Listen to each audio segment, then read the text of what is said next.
Buenos días, amados hermanos. Buenos días con todos. Un poquito de frío hoy, ¿no? Nos tocó arroparnos. Pero es grato, bueno y gozo de estar acá con ustedes y todos en el nombre del Señor reunidos como iglesia para alimentarnos, ¿verdad? Para recibir la palabra. Demos gracias a Dios por este tiempo y por lo que aprendemos, porque es el bien para nuestra vida, es nuestra bendición. Oremos. Amado Padre, gracias por esta buena mañana en que tú sustentas todas las cosas y en tu fidelidad nos has dado vida y estamos también reunidos en tu nombre. Como pueblo nos invitas a adorarte y a considerar, Señor, el bien que eres para nosotros y todas tus promesas que nos alientan. Así que gracias por este buen día y ponemos o disponemos nuestro corazón a tu palabra para que pueda recibirla, vivirla, obedecerla y de esta manera podamos servirte y honrarte, agradarte como es digno de tu nombre. Amén. Amén. Muy bien, hermanos. ¿Cómo están? Espero que hayan tenido oportunidad en esta semana de leer estos 5 textos que se ha dispuesto en esta pequeña serie de cómo ser líderes de impacto o cristianos de influencia, ¿no? Como nos enseña la Escritura. Estamos en el libro que escribió Pablo, primer libro a Timoteo, y en el capítulo 4 vamos todos a buscar versículos 12 al 16. Estos son los textos para estos 5 domingos de julio. Ahora vamos por el segundo, ¿no? Y lo hemos resumido en una sola palabra para que sea más fácil recordar y entender esta enseñanza. Así que tenemos el capítulo 4, versículo 12 al 16.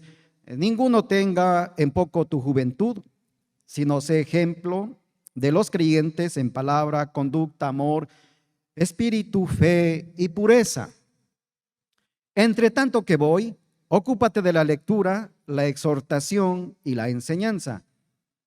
No descuides el don que hay en ti, que te fue dado mediante profecía con la imposición de las manos del presbiterio.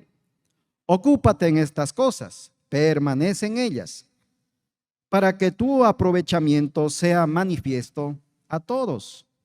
Ten cuidado de ti mismo y de la doctrina, persiste en ello, pues haciendo esto te salvarás a ti mismo y a los que te oyeren. Amén. Estos 5 versos, desde el 12 al 16, los hemos resumido en una sola palabra. Así que tenemos el versículo 12 con la palabra ejemplo, el 13 con la palabra autoridad, que vamos a ver en esta mañana. Luego sigue el 14 con la palabra don, el 15 con la palabra progreso y el 16 con la palabra coherencia. Recuerde esto porque nos va a ayudar mucho en esta pequeña serie que estamos llevando este mes de julio. Muy bien, vamos ahora con el versículo 13. El versículo 13. Pablo continúa y esto va a reforzar el versículo 12, toda su enseñanza del verso 12, y dice, entre tanto que voy, ocúpate en la lectura, la exhortación y la enseñanza. Así de sencillo. Es tan corto este versículo que es fácil de memorizar. Tenemos que irlo haciendo, pero es profundo lo que nos dice. Hay mucho por hablar, por entender, por considerar en este pasaje. Ahora, ¿qué tiene que ver este pasaje? ¿Con qué habla en esencia? Con la palabra autoridad. Sí. Le invito a pensar en estas dos cosas. Primeramente, Pablo dice, entre tanto que voy. Él, ¿quién es? El apóstol. Y él había encargado a Timoteo en Éfeso para que mientras tanto Pablo está ausente, él dirija esta congregación. Él es la autoridad acá, es la autoridad inmediata. Y luego dice, mientras yo estoy ausente, ocúpate en tres cosas muy importantes para la fe cristiana: en la lectura, en la exhortación y en la enseñanza. ¿De qué? De la Escritura. Así que tenemos la autoridad suprema, la Biblia, y por eso hablamos de autoridad. Y Pablo lo demuestra en todo el libro, y Timoteo tenía que responder a esa autoridad. Antes de continuar con estas dos autoridades, la inmediata y la suprema, que es la Escritura, permítame decir algo sobre la autoridad. No en mis palabras, pero voy a decirlo en palabras de un gran siervo de Dios que partió a la presencia ya del Señor, John Stott. Pero antes de nada, cuando escuchamos esta palabra, autoridad, no sé cómo la recibimos nosotros. Para el día de hoy, esta palabra ya tiene otro sonido.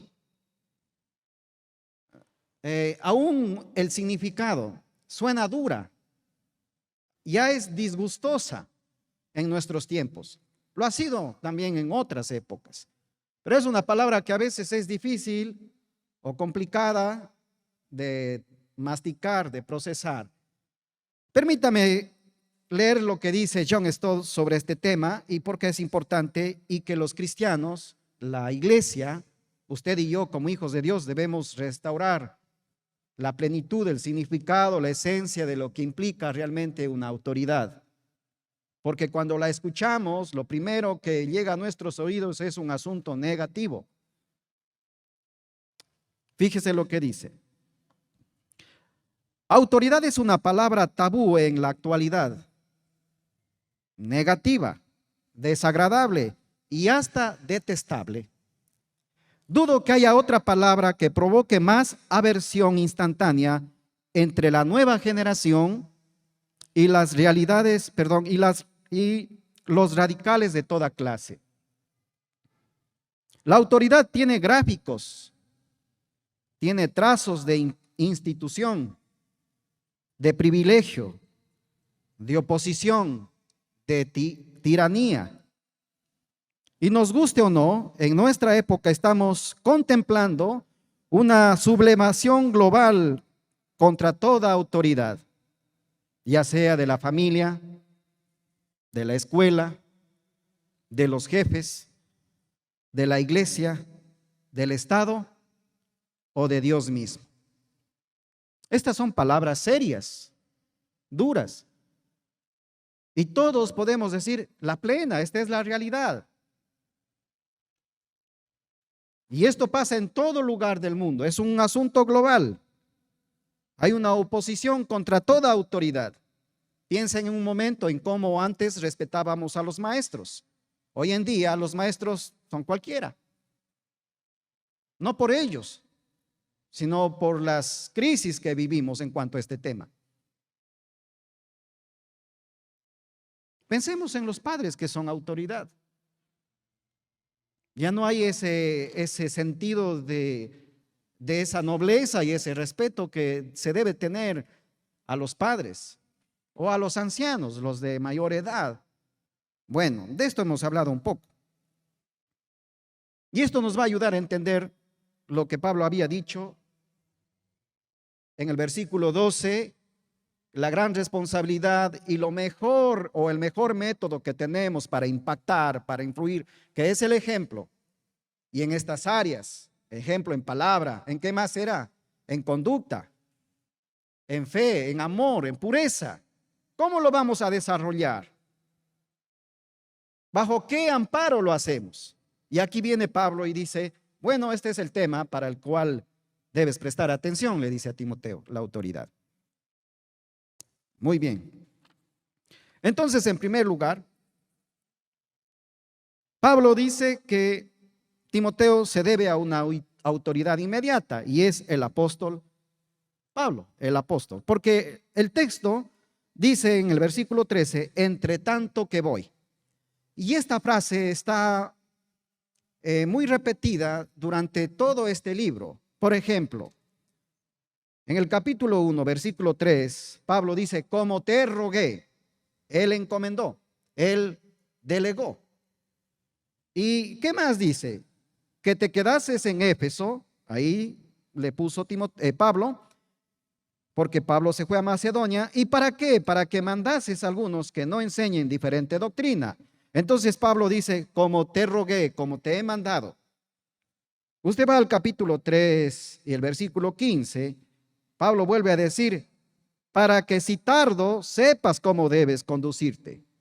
Mientras yo estoy en camino, sepas. Yo si tardo, entonces el versículo 14 incluso dice, esto te escribí. ¿Para qué? Para que hagas caso y lleves bien tu trabajo. Y así hay otras frases.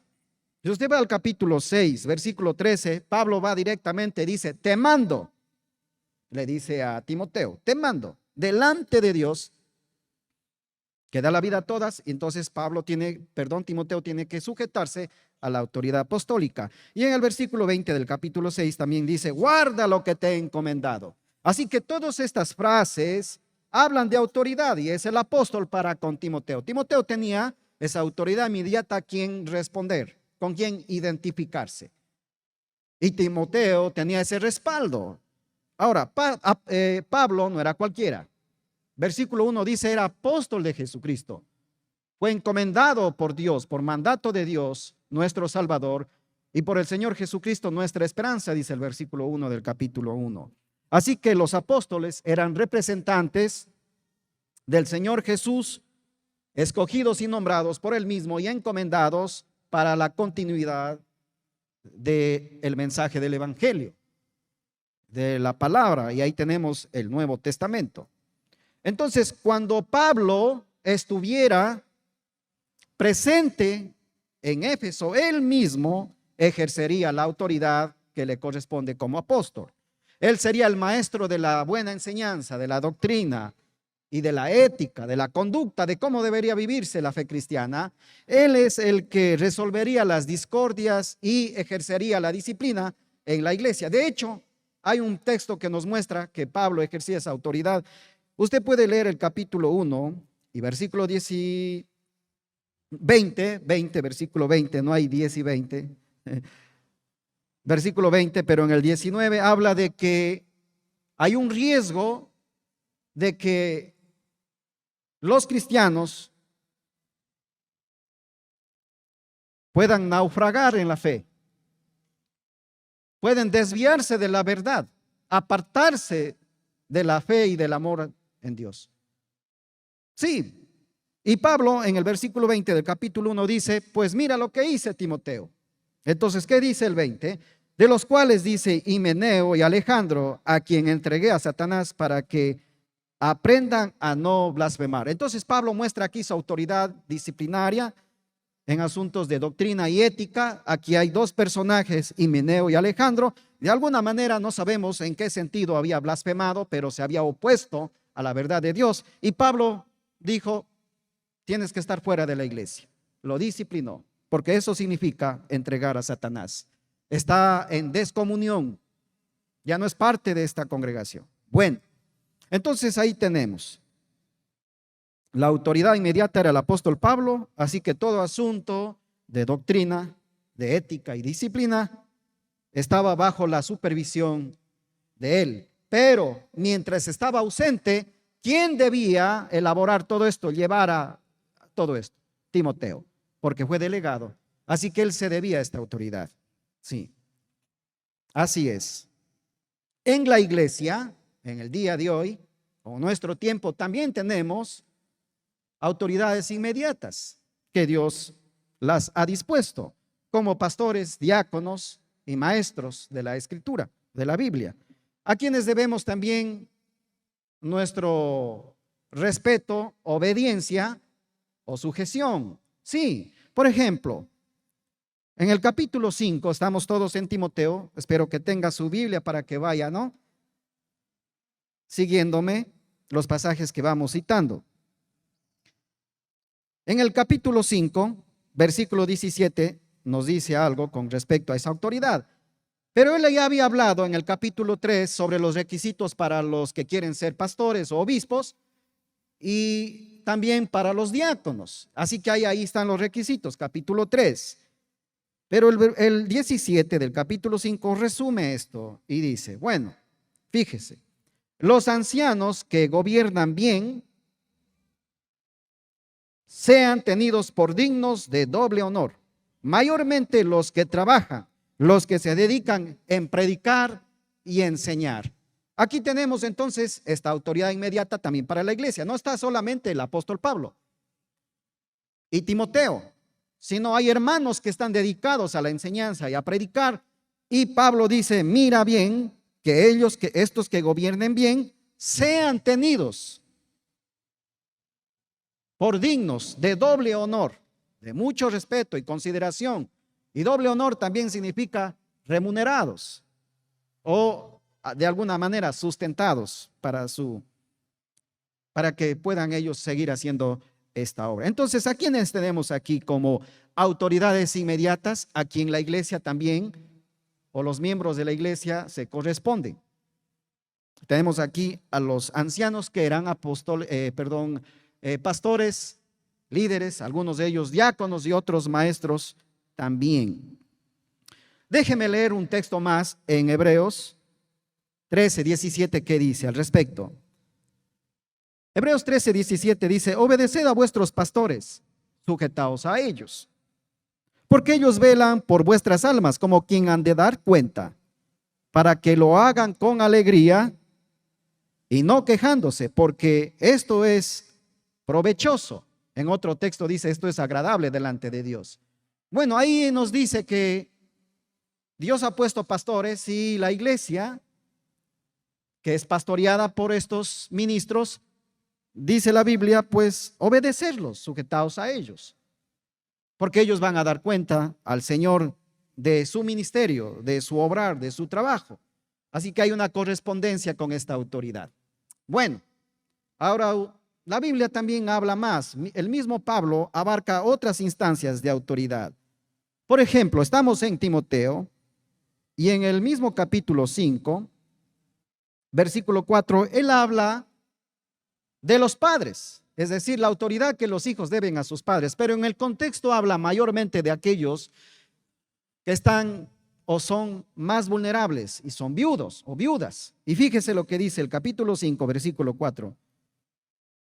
Pero si alguna viuda tiene hijos o nietos, aprendan estos, o sea, ¿quiénes? Los hijos o los nietos, primero a ser piadosos, para que con su propia familia, dice, ser piadosos, a recompensar ¿a quiénes? A sus padres, porque esto es lo bueno, agradable delante de Dios. Entonces Pablo está abordando el primer tema, la autoridad inmediata. Identifícate con ellos, dice. Y ya está abordando aquí que dentro de la iglesia y en el contexto de las otras áreas de la vida hay autoridades a quien debemos corresponder. Están las de la iglesia y ahora se va al hogar. Y en el contexto dice, hay viudas, pero los hijos o aún los nietos, ellos, dice, deben recompensar a sus padres. Y si son viudas, con mayor razón, porque esto es bueno y agradable. Y usted sabe cuántas historias uno ha escuchado del abandono que los hijos tienen de sus padres, esa no hay importancia, después de haber sacrificado tanto por sus vidas, ya son tenidos como si ya hubieran muerto estando en vida. Entonces esa es una autoridad a la cual hay que corresponder. ¿Y cómo se corresponde a esta autoridad con las viudas? Bueno, cuidando de ellas, dice Pablo. Y esto manda y enseña. Y no sea agravada la iglesia, porque la iglesia también tenía que cubrir las necesidades de estas viudas. Pero si tienen hijos o nietos, ellos deben hacerlo. Eso es su responsabilidad. Ellos son su autoridad, sus padres. Y una manera de honrar esa autoridad es cuidando de ellos. Así dice la Biblia. No lo digo yo. Muy bien. Sigamos. Hay otra instancia de autoridad. Quiero que me acompañe al capítulo 6 del mismo libro de Timoteo, versículo 1 y 2. El capítulo 6. Y ahí vamos a ver otro ejemplo. Los amos en relación con los esclavos. Los esclavos en aquel tiempo debían sujetarse, obedecer a la autoridad que tenían, que eran sus amos. Algunos eran voluntarios y otros obviamente pues eran esclavos comprados. O algunos habían obtenido un préstamo y no podían pagar, y la forma de hacerlo era decir: te serviré 3 años por mi deuda. Y esos 3 años era su esclavo. Tenía que obedecer. Hay otros que se les compraba. Ese era el contexto, esa era parte de aquel tiempo, en conquistas y en esa cultura. Ahora, fíjese lo que dice el versículo 1 y 2 del capítulo 6. Todos los que están bajo yugo de esclavitud tengan a sus amos por dignos de todo honor, para que no sea blasfemado el nombre de Dios y de la doctrina, de la fe que predicamos, ¿no es cierto? Y los que tienen amos creyentes, no los tengan en menos por ser hermanos, sino sírvanles mejor, por cuanto son creyentes y amados los que se benefician de su buen servicio. Esto enseña y manda. Y ahí tenemos el texto de autoridad. Esto enseña y manda. Y aquí tenemos otra instancia. Los amos. Hoy en día, esto casi ya no existe, pero sí empleados. Y todo empleado tiene su jefe, tiene su gerente, tiene su autoridad que está por encima, ¿no es cierto? ¿Y qué debemos hacer? Tenemos que tener respeto, honrar. Y la Biblia aquí dice: con dignos de doble honor o de todo honor. Algunos a buena hora se habían convertido al cristianismo y tenían cierta libertad para poderse reunir en las iglesias que lo hacían en las casas. Y la gran mayoría de cristianos eran esclavos. O sea, tenían una relación, un vínculo con un amo. Trabajaban para alguien.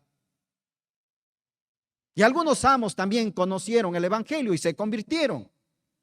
Y Pablo dice: y si son creyentes, con mayor razón y mucho mejor. Ni pienses relajarte en tu trabajo.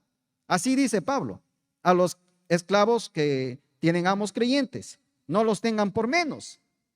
¿Y por qué podían tener por menos? Porque ellos habían escuchado del apóstol Pablo que al estar en Cristo ahora habéis experimentado la libertad. Y Pablo decía: ya no, en Cristo Jesús pues ya no hay esclavos, ¿no es cierto? No hay circuncidados o incircuncidados. Y ellos vivían esa libertad en Cristo, pero tenían que también saber cómo vivir esa libertad en Cristo en esta relación de trabajo que eran o estaban sujetos a sus amos. Entonces no debían abusar de ellos. Bueno, el hermanito me ha de aguantar nomás y ya, pues trabajo lo que yo quiero. No, Pablo dice: con mayor honor.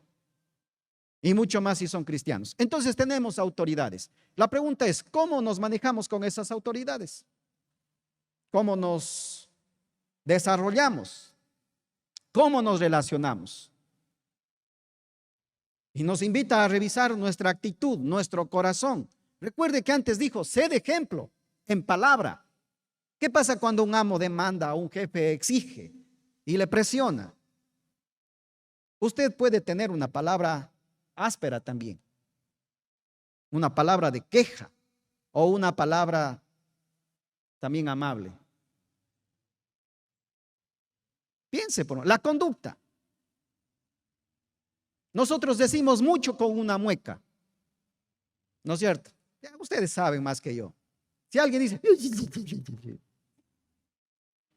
le dice algo, los mismos papás, ¿cómo reaccionan los hijos? Remedando, ¿no? Esa actitud es mala, hermano. Sí, yo sé que nos reímos, es mala. Está equivocada. Y hacemos muecas y burlas. No corresponde para los cristianos este estilo de vida. Bien. Ahí tenemos la autoridad inmediata. Dentro de la iglesia, en el hogar, y hemos visto otra esfera, en el trabajo. Clarito, no nos perdemos. Y tenemos que responder como dignos de lo que somos, hijos de Dios. Pablo nos dice, revise usted cómo suele tratar, qué suele decir, cuáles actitudes tiene y cámbialas, porque usted profesa que es cristiano. Y un cristiano auténtico sabe obedecer, sabe sujetarse, sabe responder correctamente. Muy bien, hermanos, hasta aquí. Todos tenemos entonces una autoridad inmediata a quien como creyentes debemos obedecer con honor, con respeto y como nos ha enseñado. Ahora bien, pero, ¿qué pasaría cuando el apóstol estuviera ausente en Éfeso? Pablo le dijo a Timoteo, bueno, mientras tanto que voy, que soy la autoridad inmediata, Pablo dice, ocúpate, dedícate plenamente. Y esto es importantísimo. Y en tres cosas. En la lectura, en la exhortación y en tercero, en la enseñanza. Ahora, la pregunta es, ¿exhortación de qué? ¿Lectura de qué? ¿Enseñanza de qué? Pues de la palabra, la escritura, la palabra. Entonces tenemos nuestra segunda autoridad y esta ya no es inmediata, es mucho más. Es la autoridad suprema, es la autoridad máxima, es la autoridad más digna, la escritura. La autoridad en un apóstol o de un líder cristiano, sea joven o sea anciano, pertenece o está ligada a la palabra de Dios. El apóstol mismo dice, aunque yo soy apóstol y esto te mando, Timoteo, él le recuerda a Timoteo que es apóstol de Jesucristo. Capítulo 1:1, ya lo dijimos. Él mismo dice, apóstol de Jesucristo, por mandato de Dios nuestro Salvador y por el Señor Jesucristo nuestra esperanza. Él mismo está sujeto a la autoridad suprema. Y a esta autoridad suprema pues tiene que ver obviamente con la palabra, Ahora, veamos algunos ejemplos que esta autoridad máxima siempre ha sido, será la escritura y Pablo lo demuestra con su vida, con sus enseñanzas en toda esta carta. Por ejemplo, hemos leído ya algunos, estamos en el libro a Timoteo, ahí nos quedamos y vamos a leer el capítulo 5, versículo 18 y el 19. Mire qué es lo que dice Pablo aquí, qué es lo que hace. Inmediatamente luego de citar en el versículo 16, 17 las autoridades inmediatas dentro del contexto, él va a una más grande. Y en el versículo 18 del capítulo 5 dice, pues la escritura dice, y solucionado el problema. ¿Y qué es lo que dice la escritura? No pondrás bozal al buey que trilla, y digno es el obrero de su salario. Él está citando aquí Deuteronomio, que conocían bien los judíos, parte de la gran ley para el pueblo, Deuteronomio. Y también está citando las palabras de Jesús, porque él fue el que dijo lo que dice al final del versículo 18, digno es el obrero de su salario. Palabras de Jesús textualmente. Y la palabra que dice, no pondrás bozal al buey que trilla, está en Deuteronomio. Así que mire, cómo Pablo lo ejerce la autoridad para entender a quién nos debemos, a la escritura. Hay un lindo ministerio que hemos escuchado por muchos años. La Biblia dice, ¿quién ha escuchado? Magnífico tema. La Biblia dice, y Pablo hace lo mismo, y él va a respaldar esa autoridad que la iglesia tienen, o las congregaciones de ancianos, y él dice, porque la Biblia dice, así lo respalda con la autoridad suprema. Pues la escritura dice, así debemos hacer nosotros también.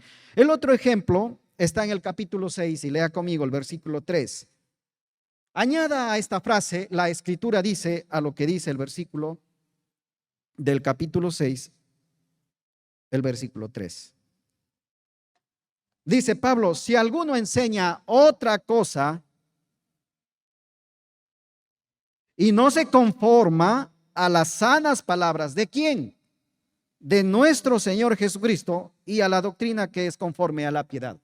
Y esto es importantísimo. Mire cómo Pablo define la autoridad acá, la suprema. Y es lo mismo que decir la Escritura dice. Y Pablo dice, si alguno enseña otra cosa, cualquier enseñanza, pero que no esté conforme a las sanas palabras ¿de quién?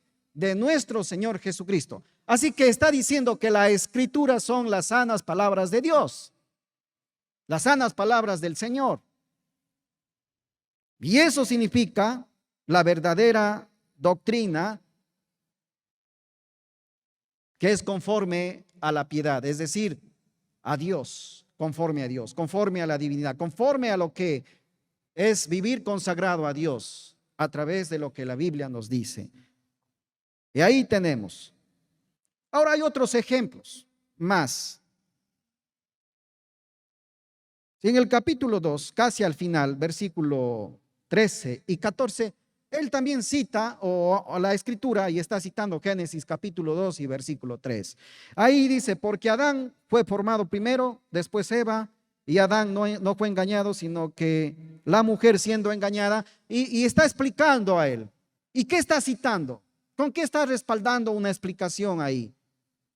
Con la palabra, y es Génesis capítulo 2 y Génesis capítulo 3.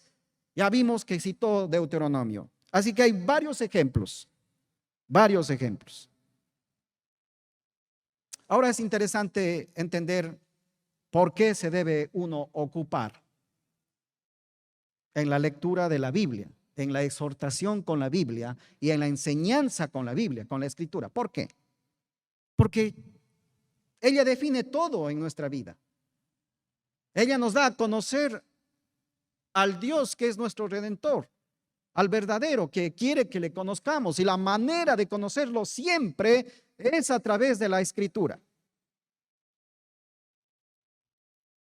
Y esto revela la prioridad que debe tener para el ministro o para el ministerio de la palabra dentro de la iglesia. Ocúpate significa estar alerta, tener cuidado, estar en guardia. Pero el sentido en el que la palabra se expone es dedícate, entrégate por completo. Y básicamente, literalmente significa déjate absorber, que te consuma. Y Pablo dice, dedícate, y eso es lo que significa, que esto te consuma en toda tu vida, esto llene, esto sea parte total de ti. Dedícate completamente. Entonces eso ya señala la importancia y revela la prioridad que debe tener el ministerio de la palabra en la iglesia, en la vida del creyente. En primer lugar, vamos a entender la lectura. ¿Qué significa la lectura? Obviamente usted entenderá que es leer, pero la idea esencial de la lectura es leer en público. Sí, hermanos, leer en voz alta, en público. Y en toda la historia en que la Biblia fue creada, tenía que ser leída en pública, en voz alta. Y esto significa dedícate a la lectura. La lectura pública de las Escrituras en las asambleas locales, en las iglesias. Los judíos practicaban la lectura de la ley y los profetas en sus sinagogas. Y Jesús mismo, si usted lee el Evangelio capítulo 4, versículo 16 en adelante, Jesús dice, entrando en Nazaret, un día de reposo, que fue a la sinagoga, un día de reposo, y se levantó a leer o se le dio a leer. Y Jesús lee uno de los profetas, Isaías. Y en el versículo 16 y 17, levantándose a leer, Jesús dijo y encontró la parte que decía, el Espíritu del Señor está sobre mí, me ha enviado a predicar buenas nuevas, a liberar a los cautivos, a sanar a los abatidos de corazón, etcétera, etcétera. Y él lo dice, está en los Evangelios 4, del 16 al 17. Así que Jesús mismo leyó al profeta Isaías públicamente, ahí en la sinagoga. Y esto es, dedícate a la lectura. Pablo también da otro ejemplo, y permítame leer brevemente. En Hechos 13:15 dice lo siguiente: y después de la lectura de la ley y de los profetas, los principales de la sinagoga mandaron a decirles: varones hermanos, si tenéis alguna palabra de exhortación para el pueblo, hablad. Esto está en el capítulo 13, el primer viaje misionero del apóstol Pablo, encomendado por el Espíritu Santo y confirmado por la iglesia. Y él llega a una región, a Antioquía de Pisidia, dice. Y cuando llega allá, lo primero que él hace es que va a una sinagoga. Y en esa sinagoga, la Biblia dice, después de la lectura de la ley y los profetas, pues leyó Pablo y se sentó, y los hermanos dijeron: ¿tienen alguna palabra de exhortación o explicación de lo que han leído? Por favor, díganlo. Y comenzaron a hablar del evangelio. Entonces tenemos aquí que esta práctica era importante y que esta práctica también continúa hoy en día para la iglesia. Debe hacerlo, continúa dentro de la iglesia cristiana, y que debía leerse las enseñanzas apostólicas. Permítame leer para concluir hasta aquí en este punto. Primera de Tesalonicenses 5:27 dice así: os conjuro por el Señor, dice el apóstol Pablo, que esta carta, o sea, la que él escribió a Tesalónica, se lea a todos los santos hermanos. Se debía leer las cartas apostólicas. Y ahí tenemos Primera de Tesalonicenses 5:27. Otro ejemplo, Colosenses 4:16. Y esto resume todo. Cuando esta carta haya sido leída en vosotros, ¿qué carta? La que escribió a Colosenses. Fíjese lo que dice: cuando esta carta sea leída a vosotros, haced que también se lea en la iglesia a los laodicenses, y que la de la Laodicea la leáis también a vosotros. Esta carta, la Odisea, no sabemos qué pasó, pero se perdió, no se ha conservado. Y Pablo mismo lo había escrito, y debían leerse públicamente y compartir estas cartas con las diferentes iglesias y dar lectura. Y esto es importante. Ahora, para nosotros, o nuestra experiencia, muy pocas veces se ha dado lectura de la Biblia. Ahora, cuando digo lectura de la Biblia, no refiero a citar un versículo. Hoy de mañana se leyó una buena porción de la lectura, de la Biblia, hicimos una breve lectura. Pero acá se leía cartas completas. Pablo dice: esta carta a Tesalonicenses, cuando haya sido leída, léase a todos los santos. Ahora, si usted va a buscar, ve cuántos capítulos son, es una carta. ¿Cuánto tiempo nos demoramos en leer una carta?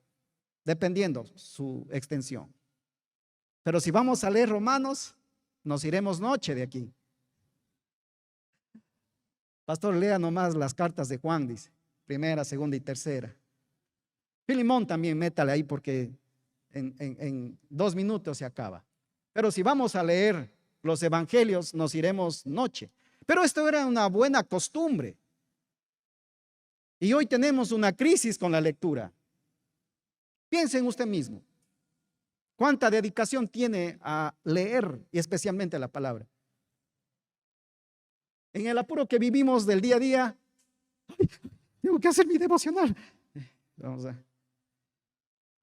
Gracias, Señor Jesús, amén. Y se fue, eso es todo. Y si llega en la noche y usted tiene ese cargo de conciencia porque no ha leído tan bien que digamos, y cuando llega usted tan cansado en la noche se queda ruco. Eso es lo más probable.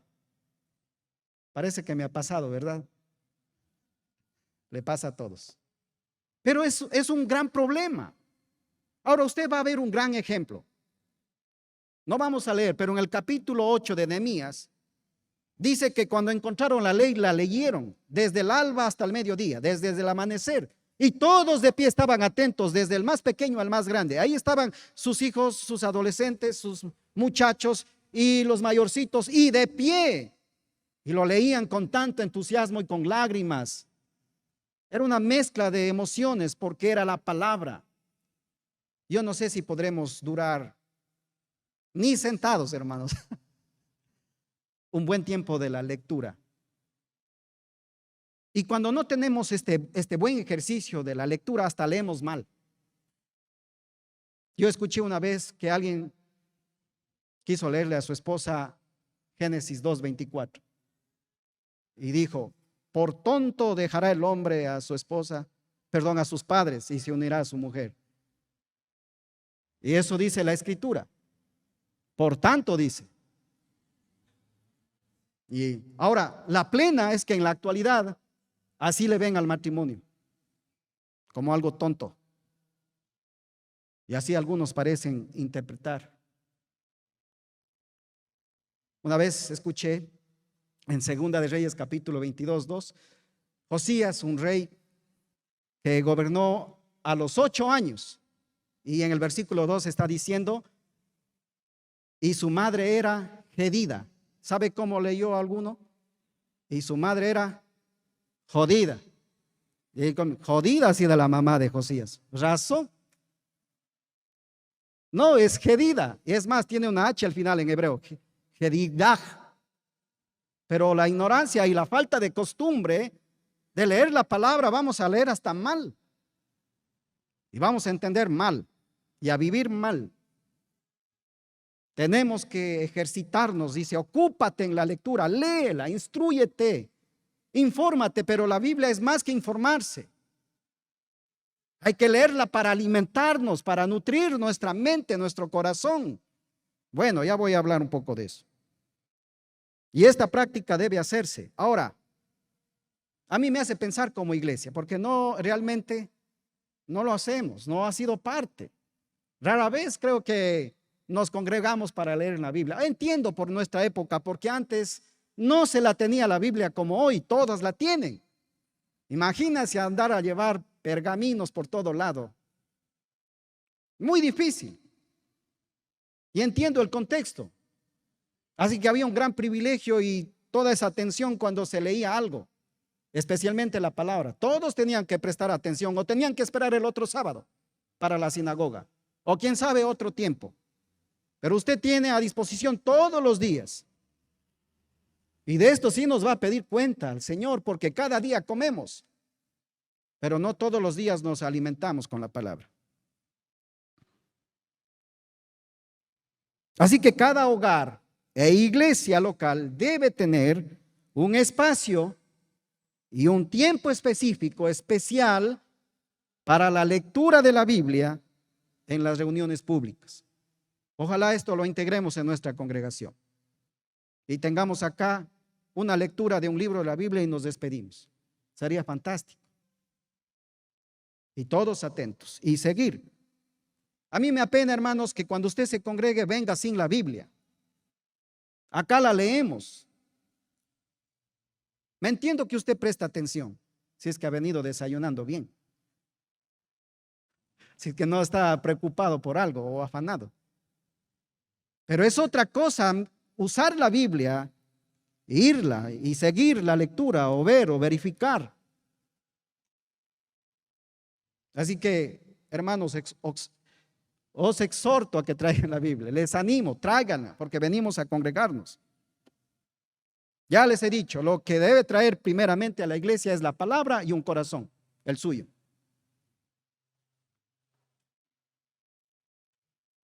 Luego Pablo avanza y dice, ocúpate, a más de la lectura, en la exhortación. Exhortación significa alentar, aconsejar, dar apoyo. Es una súplica fervorosa, es un ruego a alguien a que continúe en la fe, es alentar en su vida, es darle apoyo. Y la exhortación también aquí, la idea es aplicar la palabra de Dios en la vida de un hermano. Dar ánimo, pero ¿con qué? ¿Con qué aconsejamos? ¿Con sus experiencias nada más? A veces con sabiduría mundana. La Biblia dice, use la palabra, exhorte, aplique la palabra a su vida. Eso significa exhortar. Exhortar también significa confrontar muchas veces. ¿Y con qué lo debemos hacer? Con la palabra. Así que cuando usted dé un consejo, cuando quiera alentar, cuando quiera animar, y de hecho hay que hacerlo, use la palabra.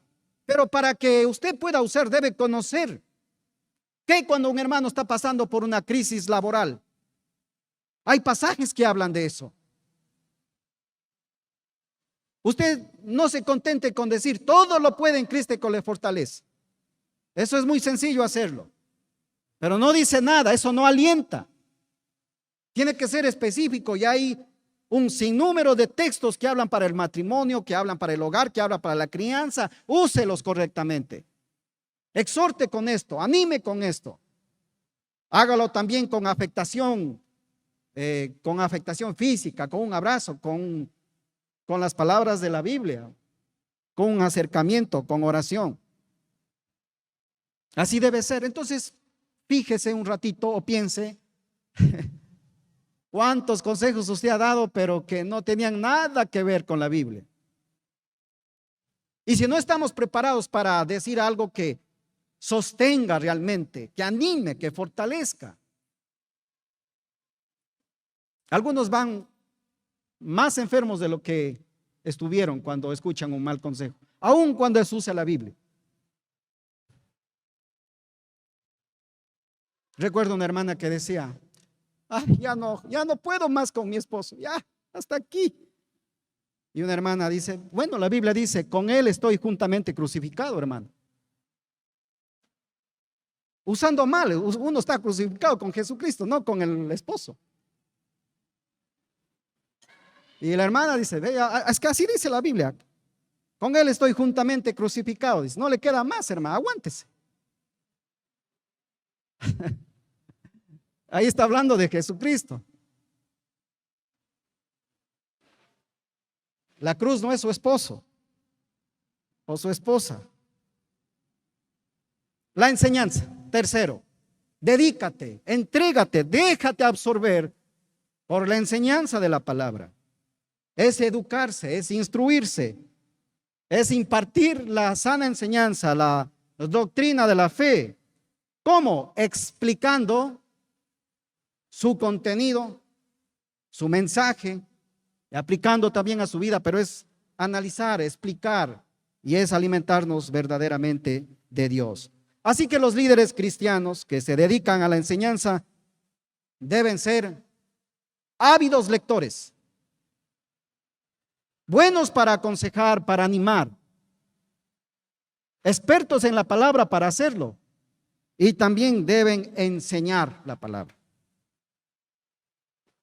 ¿Por qué Pablo hace tanto énfasis en estas tres asuntos que tienen que ver con nuestra autoridad suprema? ¿Sabe por qué? Porque hay un gran problema con las falsas enseñanzas. Y hay el gran riesgo de apartarse de la fe. Sí, lo digo con toda la convicción y la certeza. Un cristiano puede apartarse, puede naufragar, puede desviarse de la fe cristiana, apartarse de Dios, echarse al mundo y vivir para el mundo. Pero no estar con Jesucristo y experimentar luego la promesa de la vida.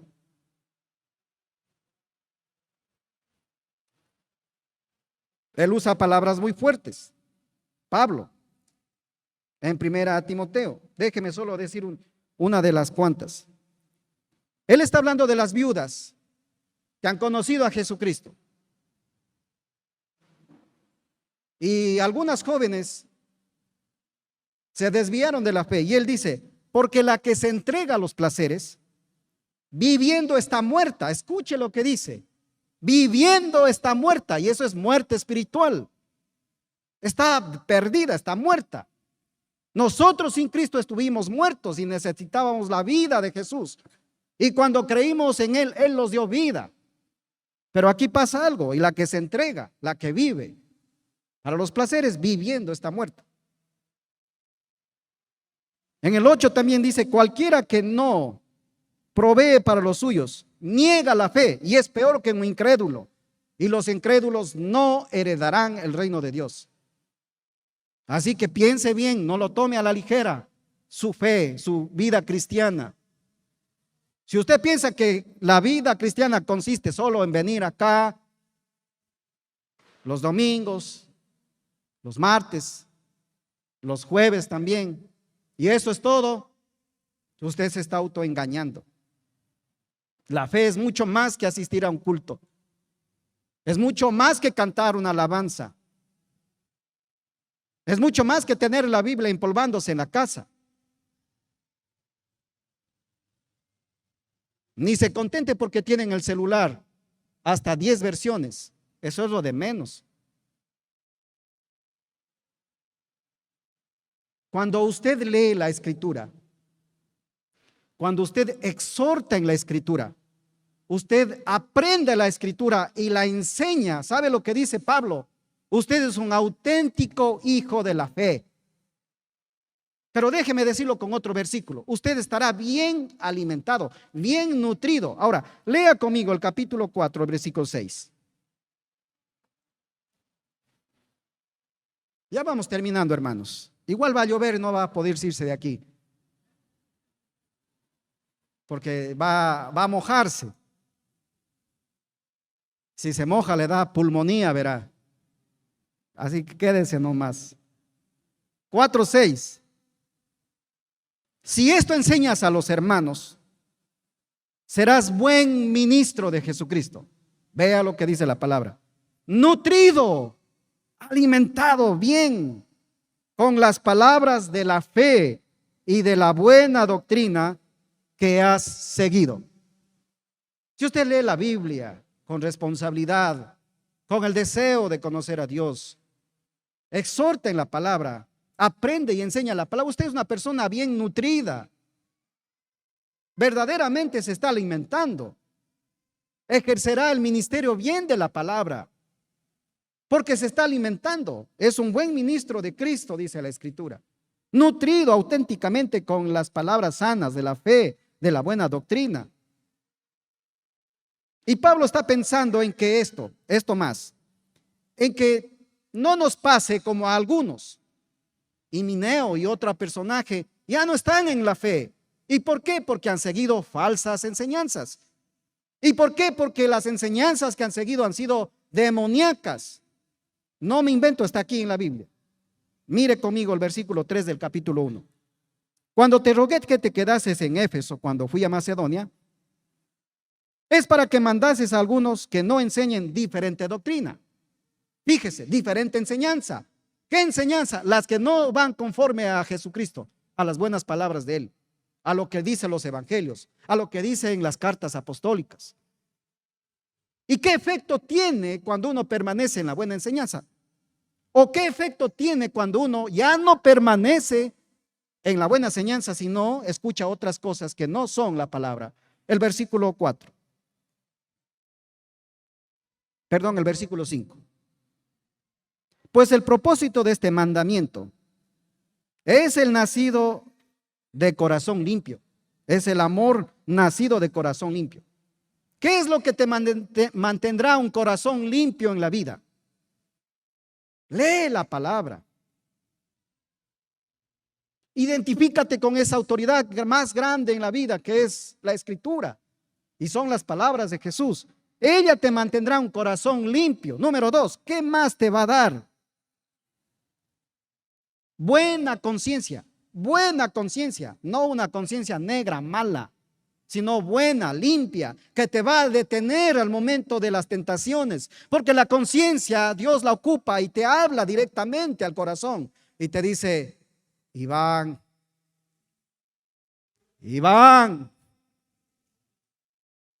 y refresca tu palabra, y como tu conciencia está buena delante de Dios, te frenas.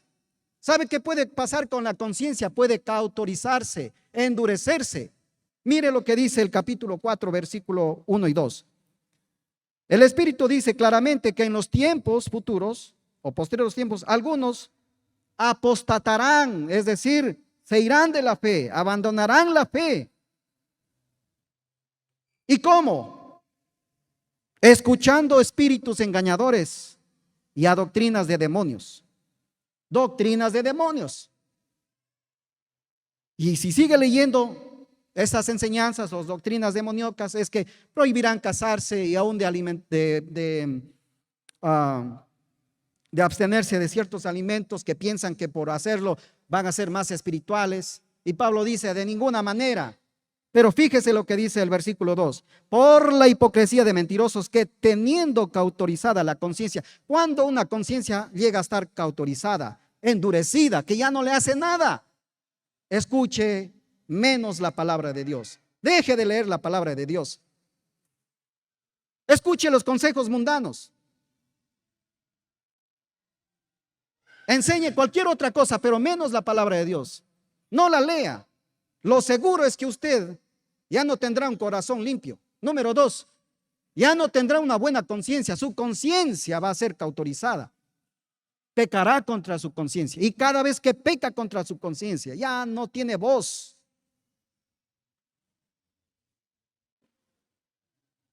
Y lo más seguro es que estás metido en doctrinas demoníacas. Crees cualquier otra cosa, menos la palabra. Vives cualquier otra cosa, menos la palabra. ¿Qué otra cosa? Fábulas, dice el versículo 4. Sí, cuentos de viejas, dice incluso. Así dice. Si usted lee el 4:7, desecha las fábulas antiguas, esas de fantasía, esos inventos, y de viejas, sí, viejos cuentos que contaban las viejitas para asustar a los niños, pero que no son verdad. 6:20 dice: evita las profanas palabrerías sobre cosas vanas y argumentos falsamente de la ciencia. Escucha esas cosas y te garantiza, dice Pablo, que tu corazón no será limpio, sucio, no tendrá buena conciencia, mala, y finalmente una fe no fingida. ¿Qué significa fe no fingida? En capítulo 1, versículo 5. Auténtica, real. Usted sabe lo que es fingir. Todos sabemos qué es fingir. Con una sonrisa podemos ocultar todo. Decimos.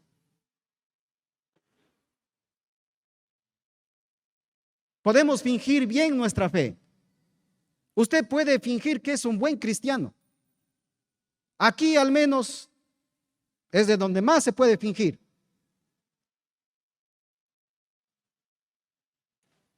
Yo puedo fingir que soy un buen pastor, que soy responsable. Espero que no, dice. Claro, hermano. Espero que sí, mejor dicho. Pero ¿qué es lo que asegura que vas a tener un corazón limpio, una buena conciencia, una fe no fingida, real, auténtica? Aún cuando esté en apuros y aún cuando ha enfrentado pecados, sabe confesarlo, sabe venir a Cristo, no se aparta. Algunos se fueron de la fe. Y eso afecta para ancianos, viudas, muchachas, jóvenes. El 6:21 dice: el cual profesando algunos, se desviaron de la fe. ¿Qué profesaron? Ya no la verdad de Dios, profesaron las cosas vanas, los argumentos de la falsamente llamada ciencia, las fábulas, creyeron en otra cosa, pero se desviaron de la fe. Cuando usted lee la escritura, usted no se deja engañar. Usted sabe que su pastor está diciendo la verdad porque sí ha leído, sí conoce. Usted puede verificar que lo que se explica es verdad y va seguro a la casa. Hermanos, es fácil manipular a las personas a través de la religión.